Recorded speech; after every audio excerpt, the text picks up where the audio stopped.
Hello and welcome to IndieViews 2025. This is our first episode of the year, so a huge thank you to you for joining us. I am your host, Connell Suter, and in case you haven't checked out the show before, on IndieViews we speak to amazing indies about their upcoming or recently released titles.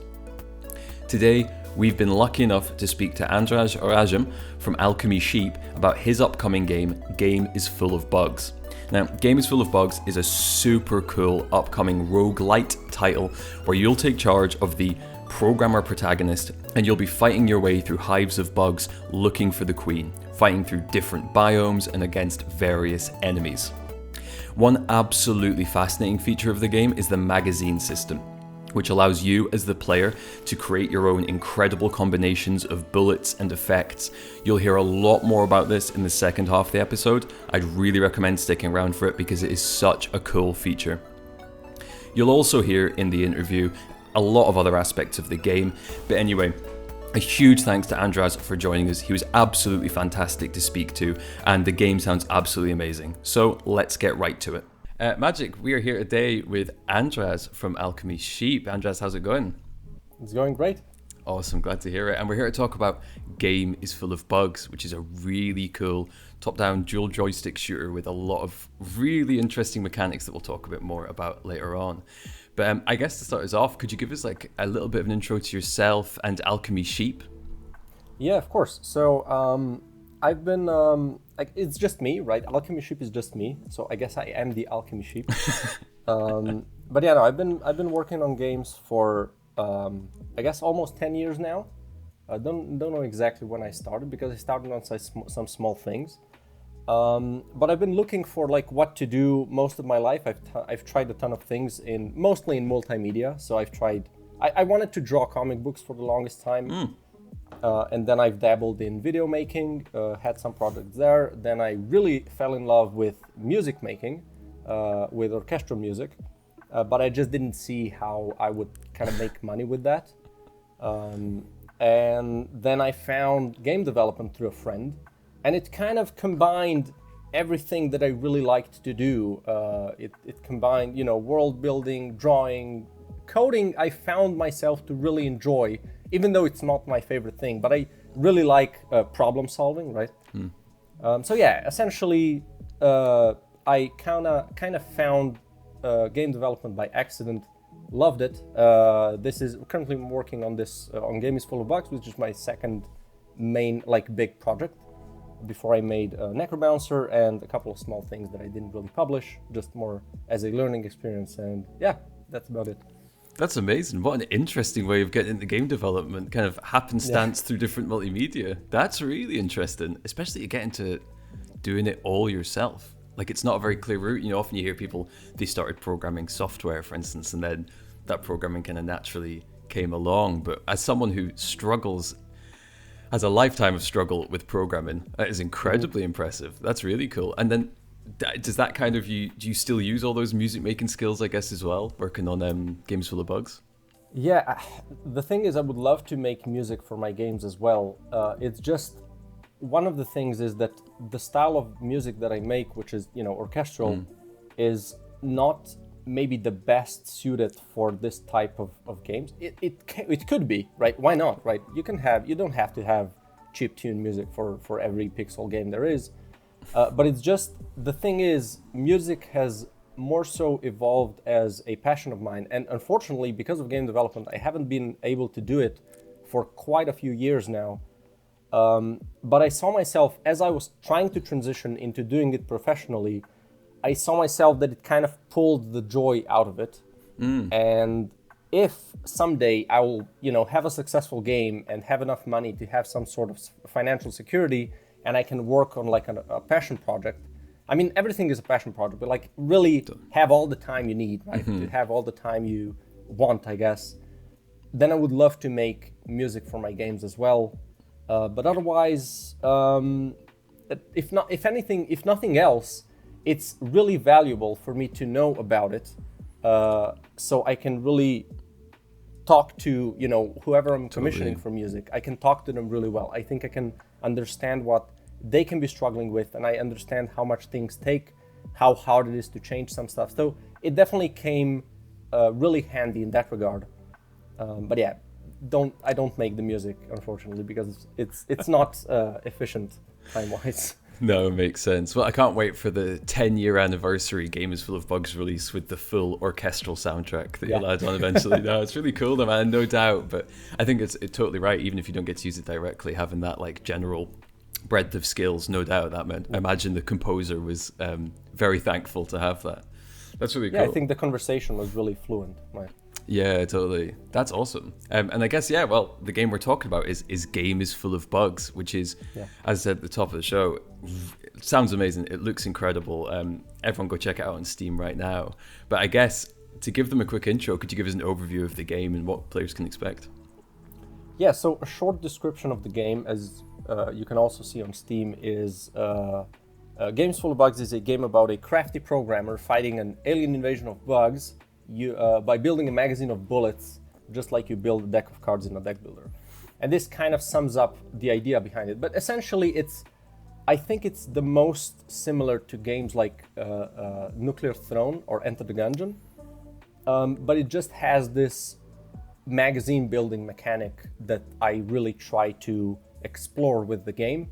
And essentially how that works is that you have a magazine that's just essentially a couple of slots, and then you equip different kinds of bullets in it, and then as you shoot your gun, you cycle through them one by one, and then you can also equip some modules below them that additionally change or like adjust how those or modify how those bullets work. You have different types of bullets, like you have mortars, shells, lasers, all the good stuff, and then you can find a bunch of effects on top of them.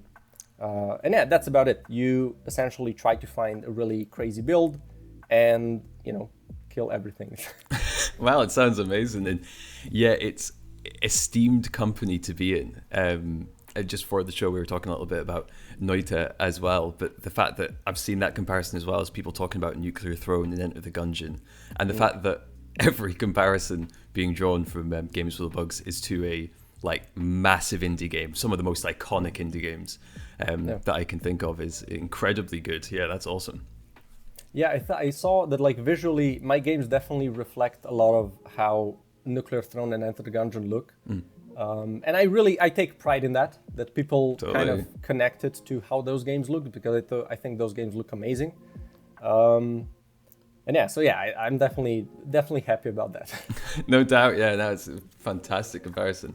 And so you said there about the stories that you're playing as this disgruntled programmer fighting off these bugs. And obviously when I looked at this, I kind of expected this is someone who's been programming for 30 years and this is their final scream about bugs and the frustration of it. But learning that you've only then been programming for a fairly short time in comparison to that, sort of what was the inspiration for it? Was it learning programming that led you to that story, or how'd you get there? No, not really. Essentially, I got the idea for the main mechanic years ago, 5 years ago, I think. And I remember calling my friend immediately. He was the guy that kind of showed me game development, and I called him, and he was like, "Oh, that's really cool, right? That's a really cool idea." And it was not a completely different idea, but it was a different idea back then, that kind of had the time to simmer, to evolve,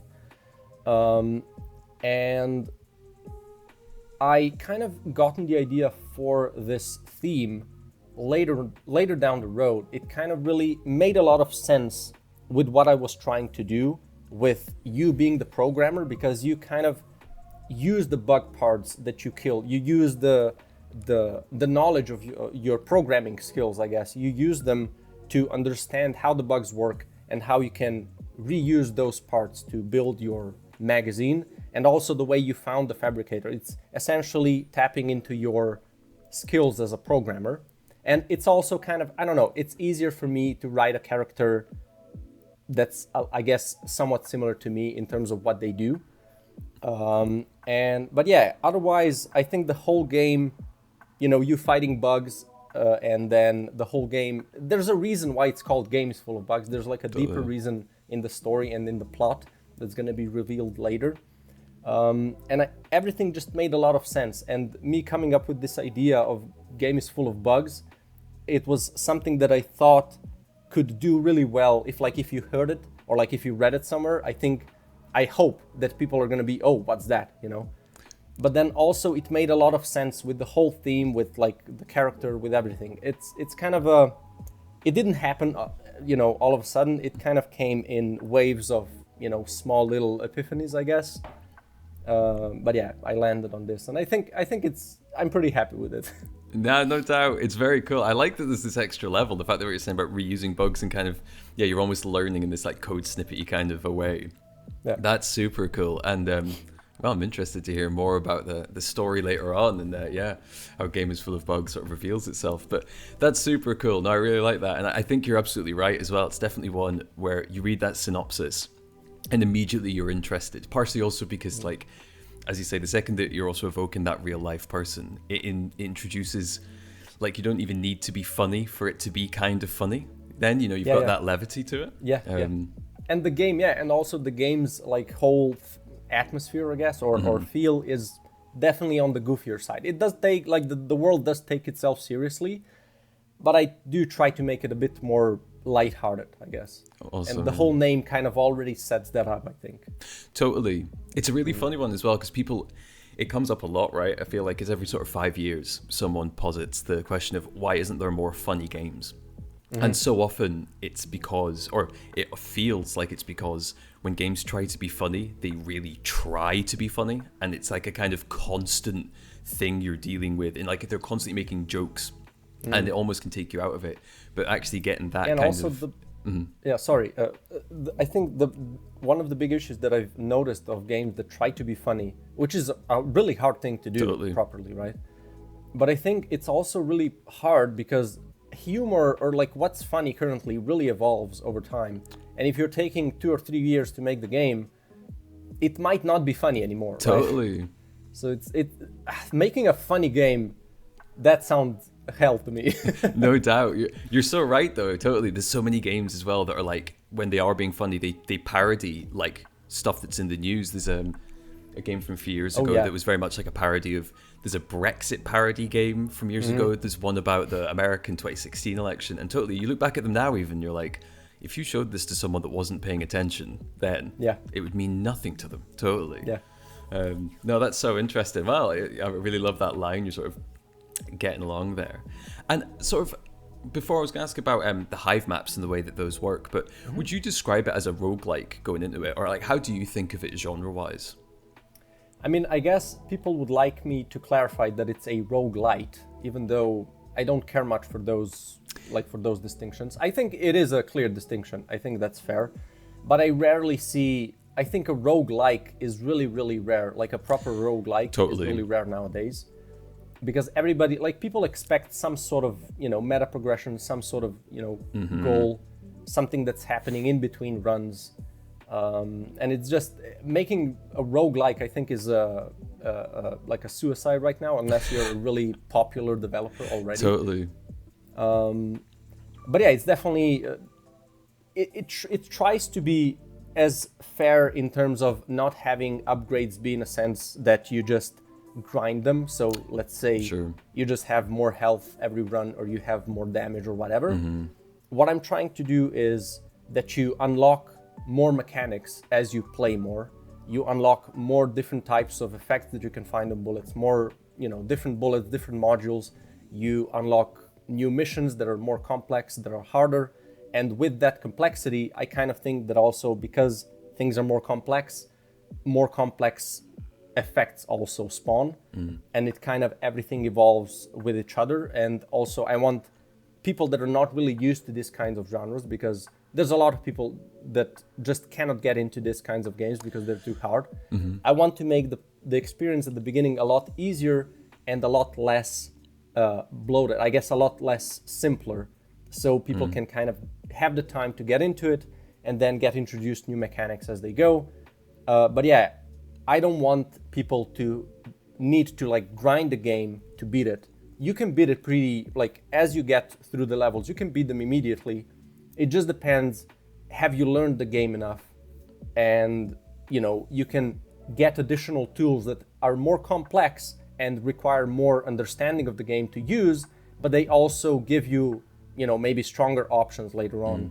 So essentially, I don't want to make the game grindy, but I do want to make it rewarding as you play more, that you kind of have more options the more you play it, I guess. Kind of repeated myself. No, but no, I get it. No, I totally. And that sounds amazing. That, like, for me is exactly what I love about roguelites or roguelike likes. And you're so right. I mean, it's funny, when roguelike became a term, there was people being very specific about it, saying if it's not a space-based, completely repeatable with no carry-on, it's not a roguelike. Yeah. And as we've got further from that, people forgot that, and now roguelike, you're so right, it's changed a lot, and a lot more. You do carry over a lot more. But what you've said there sounds perfect. I mean, that to me is exactly what roguelites should be. I think I played one recently, I won't mention it, but the name, but it had that exact problem of it literally tried to introduce every single mechanic within the tutorial, and by the end of the tutorial, I was like, it's wood for the trees. I'm not even enjoying the game because I'm just trying to remember how the mechanics work. Whereas I've been playing a lot of Shogun Showdown recently, and that is structured in a similar way of, like, tries to just make it quite simple to start, and it gets so much more difficult as you get on with it. And I think that's the perfect way to go about it. And also make the progression, make the game more interesting, not just make it easier. Because a lot of these games have the problem that they kind of, as your skill scales, the difficulty of the game goes down because they just give you upgrades for playing. Totally. And I think it's not necessarily a mistake. It's just maybe there's a better way of going about it. And I think if these games give you the time for you to learn, but also respect your, beginning kind of skill level, that they give you the chance to still enjoy that part. Not that you struggle the first 3 hours until you learn the ropes of the game and then you start to enjoy it. Again, not necessarily wrong, but it, maybe it can push a lot of people away. Totally. And it's really interesting that I think a lot of roguelikes end up, they either are hourglasses or reverse hourglasses. Either they're very hard at the start, as you say, and then you kind of plateau and then the end becomes crazy, or you have such an easy start, then the middle becomes difficult, but then they've thrown so much at you that the end becomes the last run is way easier. Some games almost built like that, like Hades is something I think of as the more you go, it kind of naturally gets easier, but it's almost meant to, because they kind of get that you're there for the story. But no, very cool. Sounds like Games Full of Bugs is going to have a really perfect sort of progression. I'm really excited to play it. Definitely. And then I guess speaking about progression, and you're saying there about missions and stuff, we can maybe think a little bit about that with this question. But you talk about like generating hives and that players are going through the hives to find this queen. So like, how does that structure look? If these are procedurally generated, and like, is there one queen at the end? What does that look like for a player going through one run? Yeah, so this is not like 100% figured out. It's kind of one of those things that is going to be it will be able to be much better defined once the whole core of the gameplay is really figured out. I think then I can kind of design the rest of this content in a way that it's going to feel good for the game. But essentially the idea is, you're going on a mission of clearing a hive. And now this can be a single hive, so it can just be one biome with a queen at the end, or it can be like a hive cluster.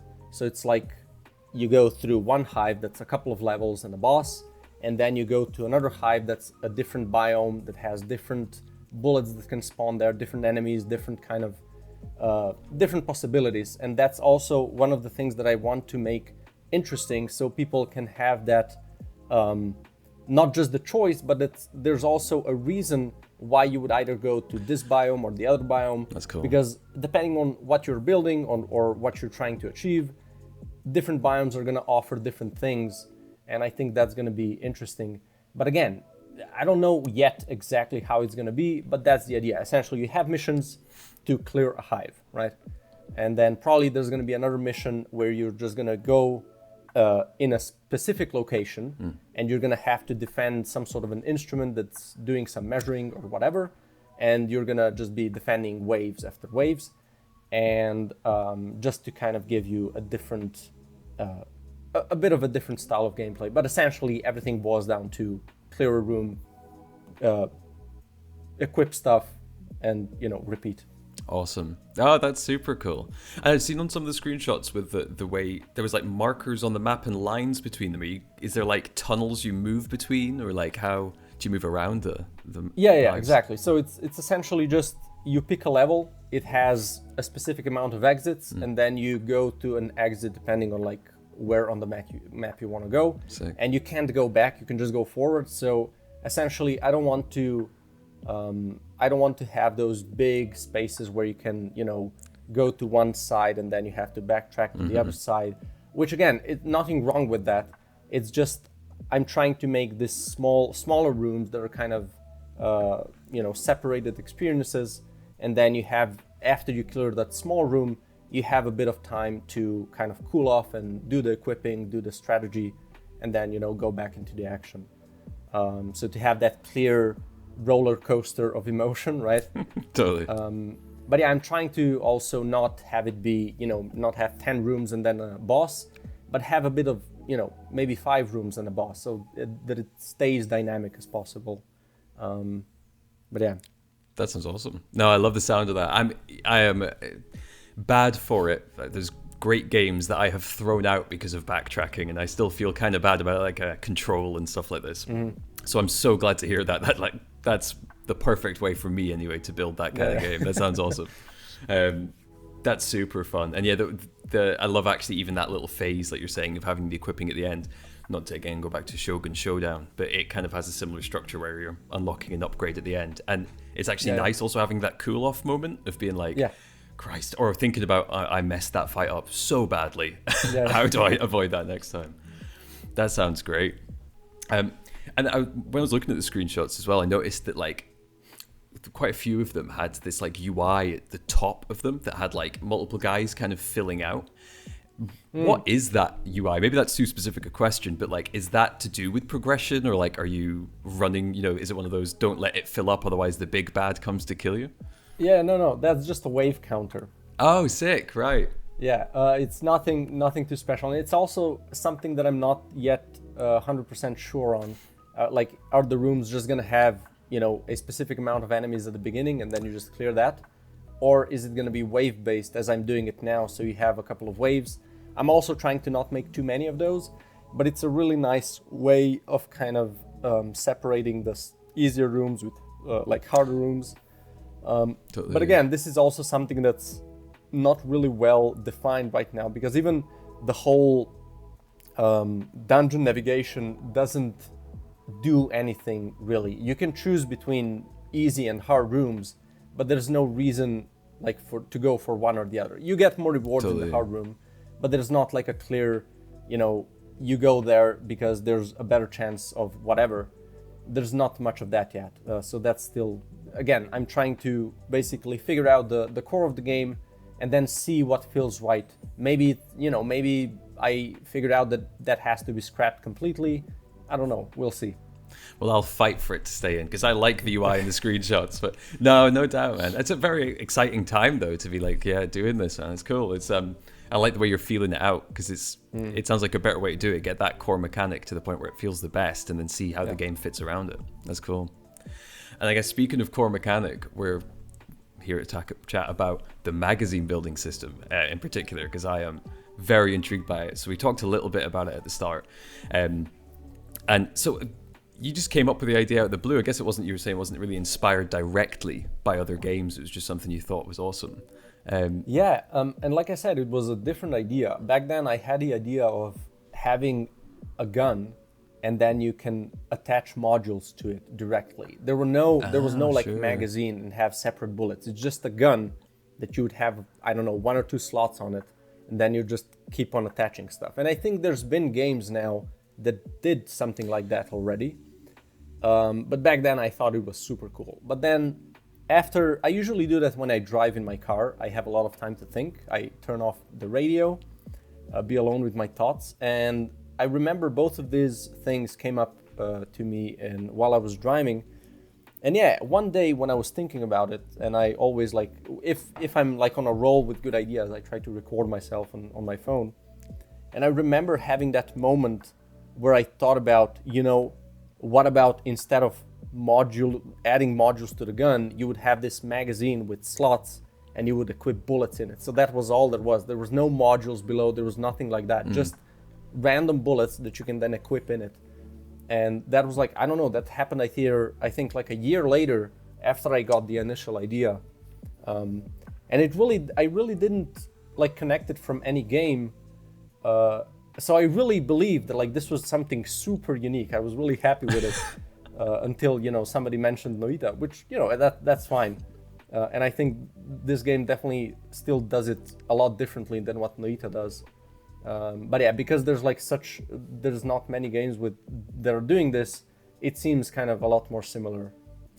I think you're absolutely right, because totally, like, before I'd seen anybody make that comparison, and I've played Noita, I wouldn't have compared them. Like, I wouldn't have seen that link either. But totally what you're saying of like in an uncrowded field. Thing, yeah, for sure. But again, that is pretty crazy company to be getting compared with. I mean, I think. Well, yeah, I'll take it. Yeah. I don't think it's really like a comparison of quality.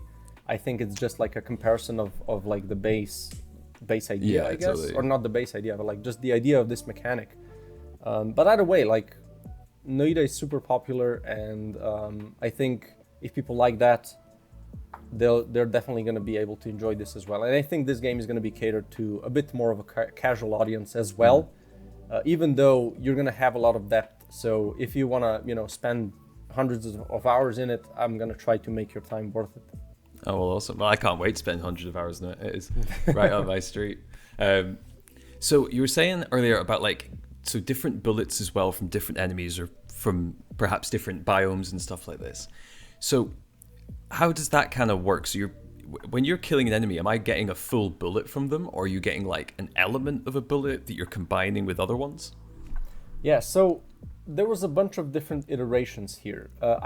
I had a crafting system in the game already, but the problem was it was just kind of too complex. It was just a lot of additional overhead for not that much, as far as I believe. Sure. I much more enjoyed the game when you just got a bullet, or you got like a couple of choices and then you just equip whatever. So I scrapped that. So right now it's just as you clear the room. I've even made it even simpler, because before there were like a couple of a bug had a certain chance to drop a bullet, or essentially that's how it looked like. Essentially I just created how many bullets should be spawned in that room, and then as enemies died, it randomly spawned those lists of bullets. But I kind of didn't like it because there was like a lot of clutter on the screen. So now I just made it as you clear the room, everything just gets dropped, and you can kind of do the strategy then. Because I want to have while the player is fighting, I want them to not be distracted by, you know, billions of blinks and whatever that's happening that don't do anything to the game at that moment. But yeah, so essentially just at the end of the room, you get dropped a couple of bullets. You can equip all of them, you can equip none of them, whatever you choose. And yeah. Very cool. And are you always going to have the same size of magazine throughout the game? Is that, I mean, maybe it's not decided yet, but... Yeah, it's definitely not decided how exactly it's going to be in the end, but I definitely want to play around with that, because for a little while I had I mean, it's still in the game, it's just the change that I'm making right now, it's kind of going to break that and I'm going to have to rebuild it. But essentially, I had a setup where you had 2 magazines that are a lot smaller, and then you can swap between them by pressing shift, or I don't know which button. And it was really interesting to kind of build one magazine, let's say for single target damage, and then the other one for AoE, or maybe you built one to, I don't know, you could like do different ideas on them and then swap them depending on like what the situation is. And that was really, really interesting. I think that was super cool. Again, something that might be a bit too overwhelming, as I also saw at the event that I was showing it. 2 magazines was just too much work, and people were just like spamming the swap button for no reason. And I was behind them like this. But yeah, that's definitely something that I want to play around with, and this is gonna come in play when you do the meta progression and you unlock more starting setups. So you're not gonna become like very stronger. Cool. You're just gonna have different starting items, different abilities, different like magazine modules that you can equip and then have it be like a character select that's a bit more modular, right? Totally. Oh, that sounds amazing. Yeah, FTL is one of my favorite games ever, and the way that it's a similar unlock system of doesn't get easier, in some ways actually gets harder, because it's just hey, here's like a weird setup, good luck. And it gets less consistent as well. Yeah, exactly. Yeah. There's more options. You end up sitting there just hoping for shields the rest of the game. Yeah. That's awesome. And that's cool. So like, you've been showing at events as well. Like, what has the feedback been from events? Have people are people just super enamored by the magazine system, or? Oh yeah, the feedback has been great. Like, I haven't experienced anything like this yet. I've only been to 2 events, one small event in my country, which is tiny, and they were mostly for little kids that wanted to play Fortnite. But then we had this little indie corner, right, where like, I don't know, a couple of kids came to me and they asked me if I have Fortnite installed. I was like, well, no, but you can try this game. Nah. Okay, hilarious. then. But yeah, feedback there was really good, and it kind of gave me some pointers to what to change, which is like, for instance, I changed the dual magazine to be just a singular, so people can have an easier time to try the game for 5 minutes. And then I went to Reboot in Zagreb, and that went fantastic. People were really, really excited about it. I even got an award for it, which was really cool. Amazing. So yeah, I think people are really, are resonating with it really well.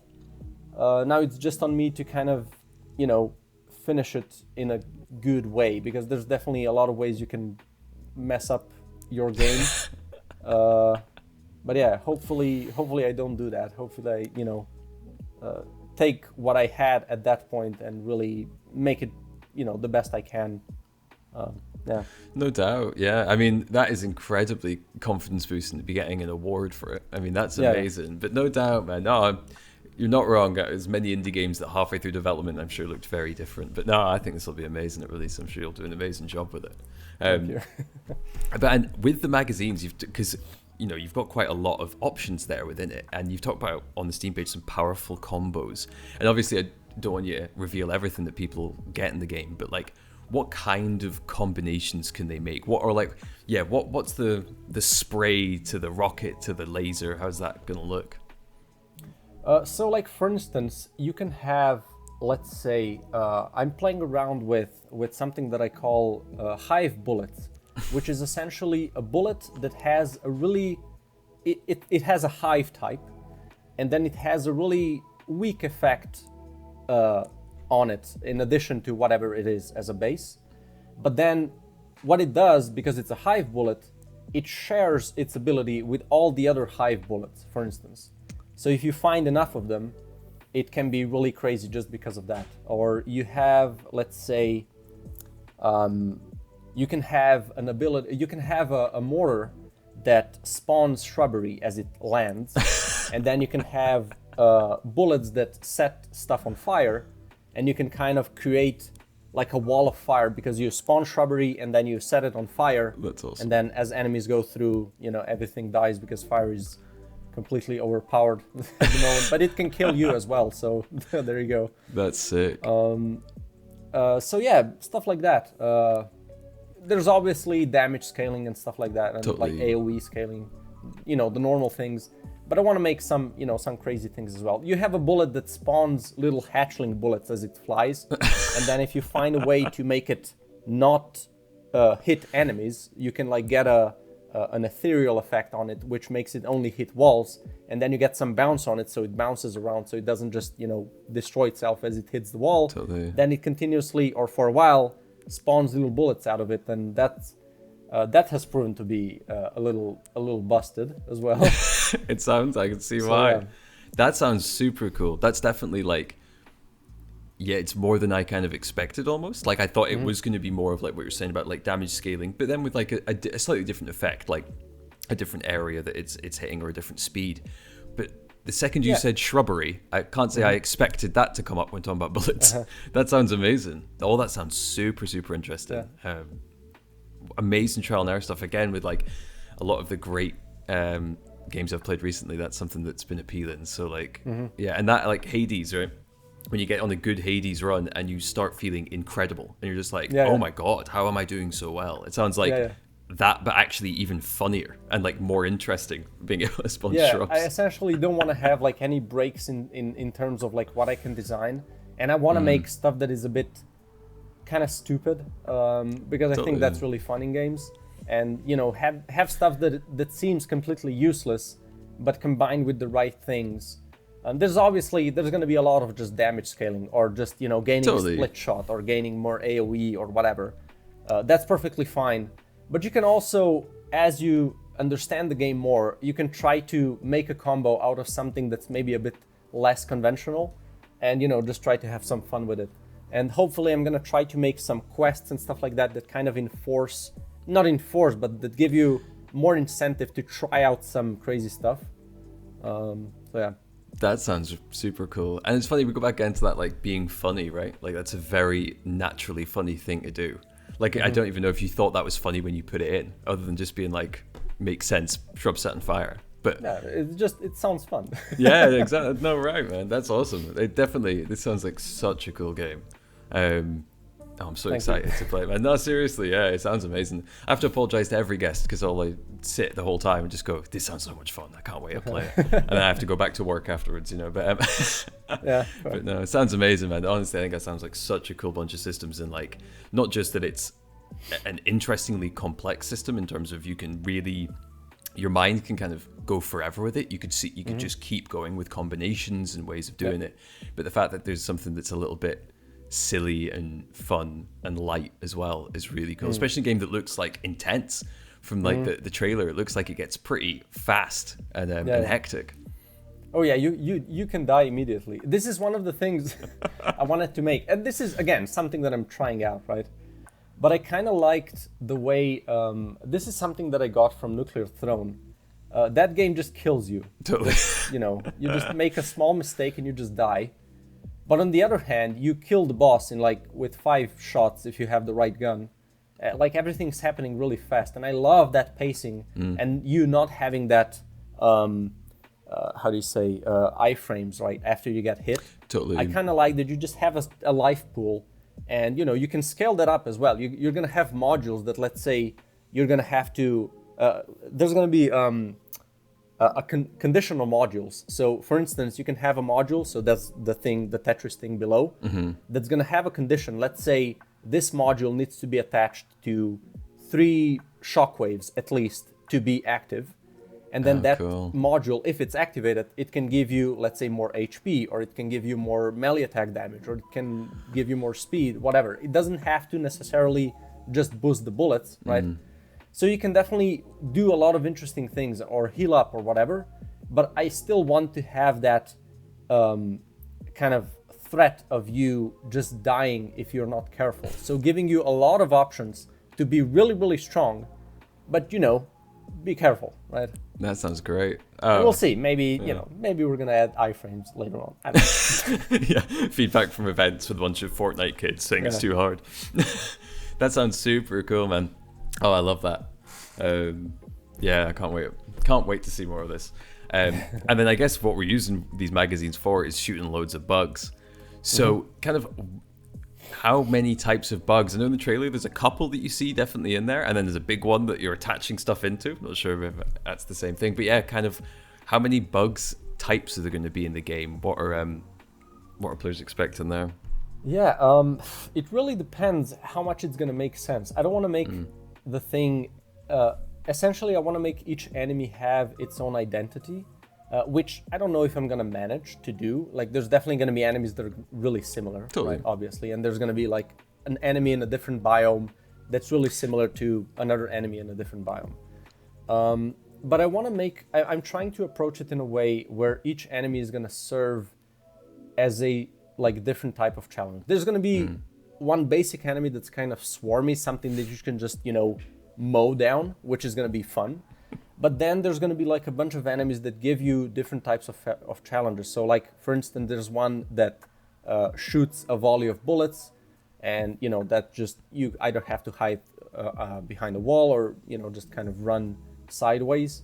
and you have to, it's like a priority target, because if you get a few too many of those, it starts to be really hard to dodge it. You have an enemy that spawns little eggs and tries to stay away from you, so that's like a target that doesn't do anything, and it's really weak, but you have to go to it. You have to get through the smaller bugs. Totally. Or you have I'm making this enemy for another biome right now, which is you get as it gets low, it hides in its shell and it starts to heal up. And what you can do is go to it and you can attack him with a melee attack, and it like flips it on the other side, and then you can shoot it again. So stuff that makes positioning and that makes like your game knowledge really shine. Otherwise just make a lot of little small ones that you can just mow down and have fun. And then, a couple of more challenging ones that kind of make decision making more important during the action, right? So you don't just shoot mindlessly, but there's some, in the middle of action decision making, I guess. Again, I don't know how many there's going to be. Hopefully as many as it's needed to make the game feel good. Same goes for bosses. If it's going to be just one boss in each biome, if that works, good. If not, maybe I'm going to make more and there's going to be some variety. It really depends. But yeah, I want to make it that they're obvious. They have their own place in that in the game, and just give you a fun and balanced experience. That sounds super fun, man. That's really cool, especially like the changing distance and stuff as well, forcing you to get up close. I think it's a lot of roguelikes. A lot of roguelikes do it very well, but there's a lot of roguelites that do it kind of badly, and like they're almost like good on first impression. Then once you get into it, and I think usually that bad mechanic is that the actual way you fight them is effectively the same. It's really just that it's an enemy that attacks you differently, but the way you fight back is the same. So or it has more HP. Yeah, and it totally. just kind of scales with the game, which is something you have to do a lot of times, obviously. But yeah, you can do even for you can get to different types of biomes at different times. This is at least how I'm imagining right now, and how I want to approach it. I don't want to just buff enemies just by default. Totally. So I want the same enemy to always be the same, right? So you know what to expect from it. But then what I can do is I can unlock more enemies that are more complex for that biome if you encounter that biome later on in the run. So you can encounter more tougher enemies, but they're still all as they always are. They're not just scaled up. And also what you can do then is have some, let's say, hive specific modifiers that happen in that hive that can then do like a general buff to everything. But again, I want to do something that's a bit more interesting than just buffing health, even though that's probably something that will happen here and there. Totally. But yeah, maybe, make lava pools that you can fall into, something that makes the game more complex, not just, just buffing stats, right? That sounds amazing. I think that's super cool, because immediately just you saying that, I can think of all the strategy going into it, of looking at it and even being like, do you want to rule this biome out now? Yeah, exactly. Yeah. Knowing that maybe the later enemies in it are actually going to be easier for your build. That's super fun. I think a lot of, again, not to immediately just also be bashing the world of roguelikes or roguelites, but a lot of them fall into that same problem, I think, though, of that they don't really give you any choice in the progression, and if they do, it's like, as you say, it's that, well, you're just going to fight the same enemy but with a bigger buff. I played Windblown recently, which is a great game, but even it had some of this problem of you're kind of jumping back and forth, and it's like you pick a starting area and you're like, well, kind of doesn't really matter to me. We'll get through it and we'll go to the next one. So it sounds really cool having that be a bit more of a strategy trade-off, and especially then for your build as well. Very, very cool. Yeah, and I think we can also I think I can make a lot of those decisions a lot better on the backs of those games that maybe tried, a certain way that maybe doesn't work the best. But who knows what's gonna what's the best. But it's just something that you see how players, kind of interacted with different types of games that tried this differently, and you try to go the best route. And I think for my game specifically, this is the best way. And I'm definitely thankful to a bunch of different developers that tried all of those different types of, or like different design choices, so we can know what's maybe a better option, right? Totally, stand on the shoulders of giants. Yeah, absolutely, yeah, exactly. man. Definitely. Yeah, we've come a long way, but it's great. But it sounds really cool, man. I really appreciate as well that, like, it sounds like you've just got like a huge commitment to not taking the easy route in terms of like to talk about scaling and being like, well, it could just be because it's pretty easy to write down your game design document, biomes scale, health of enemies and damage scales with time. And the same goes with meta progression. You can just totally, whenever you die, you just get some currency and then you can spend it to get more health, to get more general damage. It's a really easy way to go, and we know it works because it's, just grind the game, and that's fine. And it's also, a lot of the times, that might be a choice of necessity, because the way I'm doing it definitely takes a lot more time. It doesn't take just a bit more time. It takes a lot more time. And I don't blame anyone for doing that, because sometimes you just can't afford to, do something more complex. It would be great if we would all have all the time in the world. Even I'm struggling with that right now. Like, I'm getting to a point where I, need to find funding and I need to finish the game. Totally. And yeah, that's. But if you can do it a better way, it's great. No doubt, yeah, man. And yeah, no, totally. Well, I was going to say indies, but then you ask AAA what their excuse is. I guess it's funding is just on a different scale there, but it's still an issue. Yeah. But so much of games, it's not, to be down on games, but it does feel like a lot of the time, because of just stuff being rushed and I guess pipelines being reduced and things like this, you see a lot of games taking not just necessarily the easy route, but the more expected route. And a lot of the time, when people are nostalgic, it feels like it's because people had the time to try stuff out. Maybe back when with the games they're thinking of, even up to the mid 2000s. So no, I totally agree with you. But no, Games Full of Bugs sounds like it's really set up for success to be like a really unique and iconic game. I hope so. Yeah, man, I'm absolutely sure so. But I guess that brings us to like our last question about when players can expect it, because I'm sure everyone listening is as excited to give it a go as I am. Will we perhaps see it in 2025? Do you have any ideas? Early access, anything like that? Yeah, probably some sort of a demo or early access or something like that I imagine will happen somewhere in the middle of 2025. I'm not sure right now, right? I don't have a plan. I have a plan. It's just, you never know what's going to happen. Best laid plans, isn't it? Absolutely. Yeah. And I do hope to kind of finish the game towards the end of the year, or around the end of the year. Might be end of this year, might be beginning of next year. And that's also something that kind of, involves the publisher a bit. What's like a good time to release? I know there's like the Steam Next Fest, they're really good, and I think that's like in February and June or something like that. So yeah, we'll see. But hopefully I'll try to finish it over the course of the next year and have something to show so people can try, a couple of months before that. That at least is the plan.